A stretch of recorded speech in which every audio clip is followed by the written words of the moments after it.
We'll go take my iced tea and go like that, right? We'll go call the fire department. Yeah, we'll tell the fire marshals to go to the next room. We're going to take care of this, right? All right, so we're not going to do anything. When do we call the fire department? When things are getting out of hand, but we can't handle it. Think about this. We start on the steeper part of the curve. If I'm a person with a chemical facility, I'm running a process, I have access to all the controls. I have cooling systems. I might even try to quench it. I have access to these kinds of technologies. I know this process. When do I call you?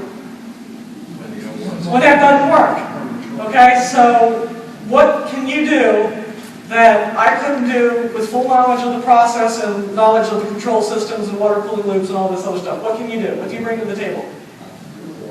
You can squirt lots of water. So guess what? If the answer to the question isn't, I can squirt a lot of water for what needs to be done, what do you need to do? You need to not be there, right? Because what happens is, you're going to start up the steep part of the curve. That's when they call for help. Okay? And so the thing that I'm going to tell you about runaway reactions is that you have to recognize that this is what's going on, and you have to say, how fast is it changing?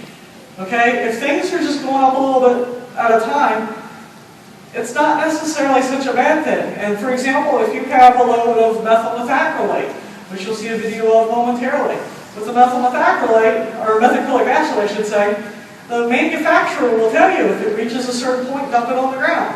Okay? You can do that with that particular product. You would rather have a spill to deal with than something in a metal container that's like a bomb. And you'll see a picture of what happens when one of these goes off in a metal container. You can have some major issues with this. So you can do that with a couple of products, but most of the time you don't have that kind of information. So what you have to do is you say, if things are changing quickly, then it's time to be away from here. Okay, look at the rate of change. Think about structural fire smoke.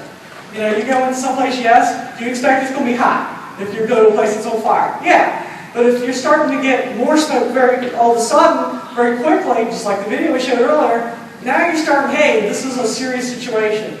Same thing with other chemical reactions instead of combustion.